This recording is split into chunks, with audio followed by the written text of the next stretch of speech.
Alors, on est vendredi.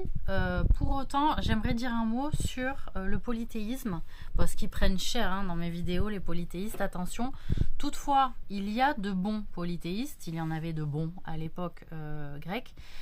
C'est-à-dire qu'ils suivaient le fil conducteur de Dieu. C'est-à-dire ils reconnaissaient qu'il y avait des divinités qui étaient un petit peu supérieures au reste de l'humanité et qui étaient une forme de bons conseillers, de bonnes conseillères, de bonnes visionnaires. Mais ils plaçaient toujours Dieu au-dessus. Donc on pouvait être à l'époque, notamment de Socrate aussi, encore être polythéiste et encore placer Dieu au-dessus comme loi. Ça, il faut s'en rappeler. Moi, je sais, j'ai été la fille de Socrate. De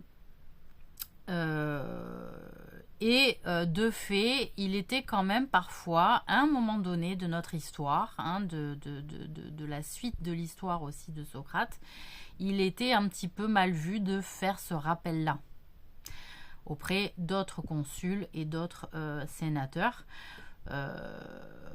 parce que c'était une hérésie de dire attendez, on fait des statues, on fait des palais, on fait des temples, etc. au nom de telle divinité, on va voir la Pythie au nom de telle divinité.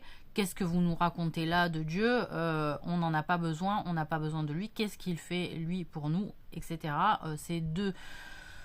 C'est nous qui faisons, c'est nos divinités qui faisons, etc. Donc, il était tabou aussi d'avancer à une certaine époque, pas vraiment avant, mais vers la fin de l'époque grecque, de dire, voilà, c'est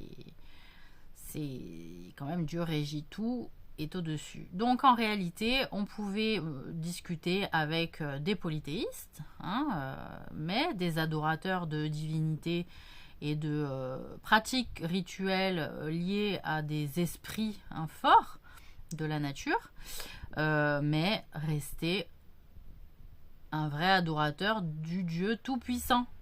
Voilà. Juste, voilà, c'était pour faire ce rappel, sachant que Socrate, je pense, a été puni, et moi avec, pour ça. Et parce qu'en réalité, les gens commençaient à ne pas vouloir qu'il y ait un enfer, et en même temps, voulaient œuvrer pour un enfer. Il y avait une espèce de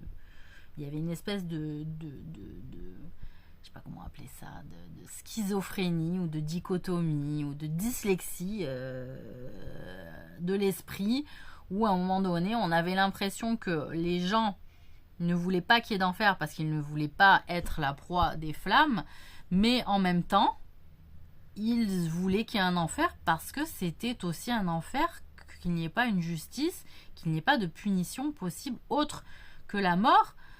Mais sachant que quand on prenait la mort et même la voie de la torture, etc., on souffrait sur le moment, mais on meurt et puis après on va ailleurs. Et on pouvait avoir une autre vie, d'autres richesses, etc., alors qu'on pouvait avoir fait énormément de mal. Donc il y a des esprits un peu comme ça, qui étaient un peu doubles sur cette question.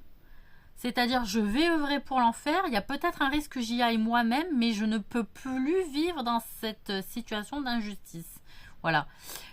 Où il n'y a pas de justice, en fait, de Dieu, où il n'y a pas de lieu de punition, où il n'y a pas de lieu qui est craint et qui donc laisse aux puissants, riches et rois, seigneurs, gouverneurs, ce que vous voulez, qui font ce qu'ils veulent sur leur terre, sur leur terrain, qui mettent à mal des projets pour lesquels les gens se battent, etc.